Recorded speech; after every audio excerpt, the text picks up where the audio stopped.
अस्सलाम वालेकुम स्टूडेंट्स, कैसे हैं आप सब। उम्मीद करती हूँ आप सब खैरियत से होंगे। आज का हमारा लेक्चर है about types of immunity. Previous lecture में हमने इम्यूनिटी पढ़ा था, ठीक है। और इम्यूनिटी में हमने एंटीबॉडीज़, ठीक है, स्पेसिफिक डिफेंस और वाइट ब्लड सेल की टाइप्स, ठीक है, सारा कुछ पढ़ा था। अब हम पढ़ेंगे टाइप्स ऑफ इम्यूनिटी में। सबसे पहली टाइप है इनेट इम्यूनिटी। इनेट इम्यूनिटी क्या होती है? जो इनेट इम्यूनिटी है ना, ये पेरेंट्स से इनहेरिट होती है इंडिविजुअल में, और ये प्रोटेक्ट करती है द इंडिविजुअल सिंस बर्थ, ठीक है, बर्थ तक। It always present in the body and generate a rapid response. ये बॉडी के अंदर प्रेजेंट होती है और एक जो है वो रैपिड रिस्पॉन्स जनरेट कराती है। इट एग्जिबिट लेस पोटेंसी, ये लेस पोटेंसी जो है वो एग्जिबिट करती है, इसको इनेट इम्यूनिटी जनरेट कराती है एक नॉन स्पेसिफिक इम्यून रिस्पॉन्स को, जो रेडनेस, जितनी भी रेडनेस या स्वेलिंग हो जाती है बाय वाइट ब्लड सेल की वजह से अराउंड अ वाउंड, एक वाउंड के अराउंड, ठीक है। ये एग्जांपल है इनेट इम्यूनिटी, ठीक हो गया। फिर आती है अडेप्टिव इम्यूनिटी। क्या आती है?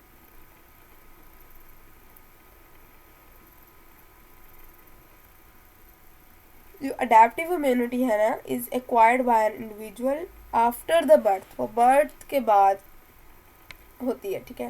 वो अडेप्ट करता है। It is develop in response to external factor, ये एक्सटर्नल फैक्टर के रिस्पॉन्स में डेवलप होती है, ठीक है। फॉर एग्जांपल डिजेनरेट और डिलेड रिस्पॉन्स, ये इसका रिस्पॉन्स भी 5 to 6 days तक के बाद होता है। ये एग्जिबिट कराती है हायर पोटेंसी को, ठीक है। वो लेस पोटेंसी को एग्जिबिट कराती थी, ये हायर पोटेंसी को एग्जिबिट कराती है and produce a specific immune response. जो वैक्सीनेशन है किसी भी वायरस के अगेंस्ट, ये एक अडेप्टिव इम्यूनिटी है। Adaptive immunity is again of two type, ये भी दो तरह की होती है। एक एक्टिव इम्यूनिटी होती है और एक पैसिव इम्यूनिटी होती है, ठीक है। जो एक्टिव इम्यूनिटी है ये एक टाइप है अडेप्टिव इम्यूनिटी की, जिसमें बॉडी पासिस करती है its own antibodies in response to the pathogen enter in the body, ठीक है। एक बॉडी जो है वो खुद प्रोड्यूस करती है एंटीबॉडीज को, ठीक है, इन रिस्पॉन्स टू पैथोजन जो उसके अंदर एंटर हो चुके हैं। Active immunity take time in producing antibodies, उसको एंटीबॉडीज बनाने के लिए टाइम रिक्वायर्ड होता है, ठीक है।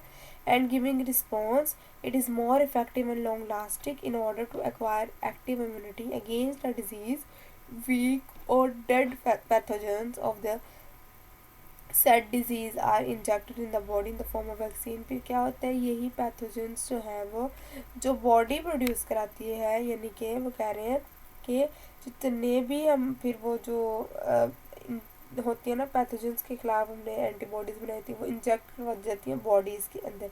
यानी इसमें सबसे पहले ये एग्जांपल दी हुई है टेटनस की वैक्सीन, जो कि हम लगवाते हैं जब हम गिर जाते हैं बाहर सड़क, हम कहते हैं ना सड़क की चोट है, टेटनस का इंजेक्शन लगवा लो, तो वो है ये, ठीक है। फिर आ जाती है पैसिव इम्यूनिटी, ठीक है। पैसिव इम्यूनिटी क्या है? Is a type of adaptive यानी एक्वायर्ड इम्यूनिटी। एक्वायर्ड इम्यूनिटी की एक टाइप है जिसमें क्या होता है, type by which ready made antibodies are transfer to the individual, जिसमें बनी बनाई जो एंटीबॉडीज है वो ट्रांसफ़र की जाती है इंडिविजुअल के अंदर। ये पैसिव इम्यूनिटी है, ये फास्ट होती है in providing immediate response, immediate response देती है। इट इज़ लेस इफेक्टिव, ये लेस इफेक्टिव होती है, लॉन्ग लास्टिंग नहीं होती, ठीक है। Immunity produce by the antibodies present in mother milk, example of passive immunity कहते हैं ना, मदर के मिल्क में जो है वो ऐसे एंटीबॉडीज़ होती हैं, ये भी एक पैसिव इम्यूनिटी की मिसाल है, ठीक है। जो पैथोजेंस है, फिर नेक्स्ट टॉपिक है पैथोजेंस कॉजिंग इन्फेक्शन डिजीज। अब कौन कौन से पैथोजेंस कौन कौन से डिजीज कॉज करते हैं हम वो पढ़ेंगे। Infection disease are those who are caused by the entry and growth of pathogens in the body of an individual और वायरस, ठीक है। वायरस हो गया, बैक्टीरिया हो गया, फंजाई हो गया, एनी अदर पैरासाइट, जितने भी जो भी इन्फेक्शन क्रिएट करते हैं उनसे आती है। सबसे पहले हम देखेंगे वायरस कैसे करता है, ठीक है। सो नेक्स्ट है देखिए कि वायरस क्या करता है। वायरस एक टाइनी यानी छोटे छोटे पार्टिकल्स होते हैं which can cause infection disease, एक इन्फेक्शन डिजीज कॉज करवाते हैं। एक कंप्लीट वायरस जो है ना इस compose of genetic material, which genetic material होता है इसके बाद, जिसको हम जीनोम बोलते हैं। और ये कवर होता है बाय कोट, ठीक है, कवर्ड बाय कोट कॉल्ड, जिसको कैप्सिड बोलते हैं, कैप्सिड में कवर होता है। In some cases an additional coat called envelope भी होता है, कुछ वायरस इन्वेलप्ड होते हैं और कुछ वायरस नॉन इन्वेलप्ड होते हैं, ठीक है। Is also present on the capsid. Capsid is a protective code made up of protein. Capsid एक ऐसा कोड है जो प्रोटीन से मिलकर बनता है।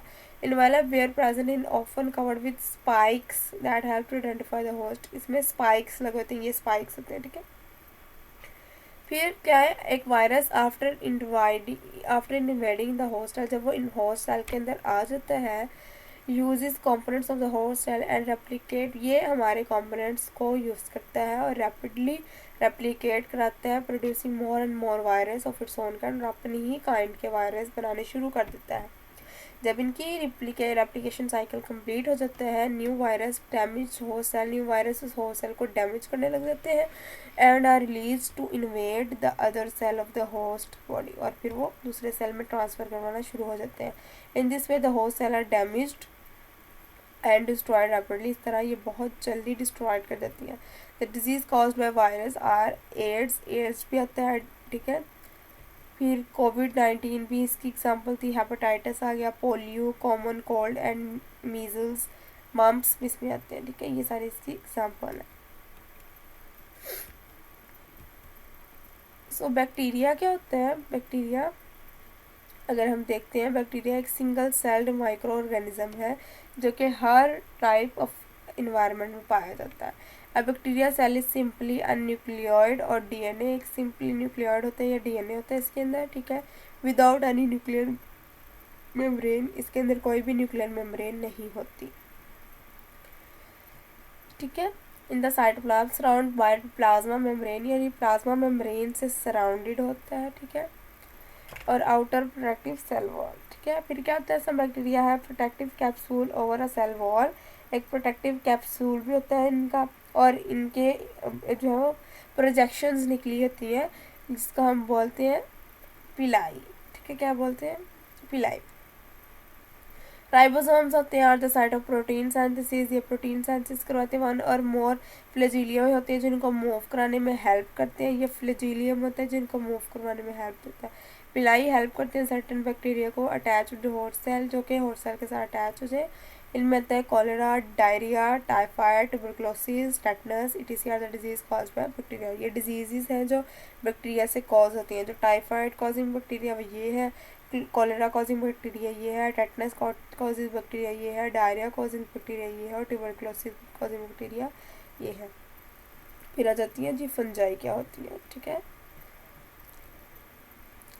फंजाई आर सिंपल ऑर्गेनिजम्स, ये सिंपल ऑर्गेनिज्म होते हैं that can be single celled और मल्टी सेलुलर, ये सिंगल सेल्ड भी हो सकते हैं और मल्टी सेलुलर भी हो सकते हैं, ठीक है। अच्छा जी, they can not make their own food as fungal cell to not have chlorophyll, क्योंकि इनके पास क्लोरोफिल नहीं होता इसलिए ये अपनी खुराक खुद नहीं बना सकते। They often grow on dead bodies, ये डेड बॉडीज़ के ऊपर भी ग्रो करती हैं और डिकेइंग मैटर के ऊपर भी ग्रो करती हैं। Typically fungi cell contain a true nucleus, इनके पास एक ट्रू न्यूक्लियस होता है, माइटोकॉन्ड्रिया होता है, endoplasmic reticulum and Golgi apparatus होता है। ये थिक वॉल्ड होते हैं। The organism body consist of filament, जिनको हम हाइफी बोलते हैं, इनके पास वो भी होती है। Fungi reproduce by many spore, yeast, mould, mushroom, it is the example of fungi. ये मोल्ड है, फफूंदी जिसको बोलते हैं, यीस्ट ये है, और ये मशरूम है। मशरूम कुछ खाने वाले होते हैं और कुछ खाने वाले नहीं होते। फिर आगे इनके डिजीज़ हैं जो फंजाई से कॉज होती हैं, जिनमें आ जाता है जी एथलीट फुट, ठीक है। वो फूट के ऊपर जो छाला नुमा है वो बनना, ये जो हम कहते हैं ना पाँव के ऊपर जख्म वगैरह हो जाना, इनको हम बोलते हैं एथलीट फूट कहा गया, ये देखें, ठीक है। फिर है जी जो है ये सारी इसकी आ जाती हैं जॉक इच या रिंगवर्म, ये सारी इसकी डिजीज़ है। तो आई होप आपको आज का लेक्चर समझ आ गया होगा। मज़ीद वीडियोस के लिए हमारा चैनल सब्सक्राइब करें, लाइक करें, शेयर करें। कल हम इंशाल्लाह पैरासाइट से आगे पढ़ेंगे। अल्लाह हाफिज़।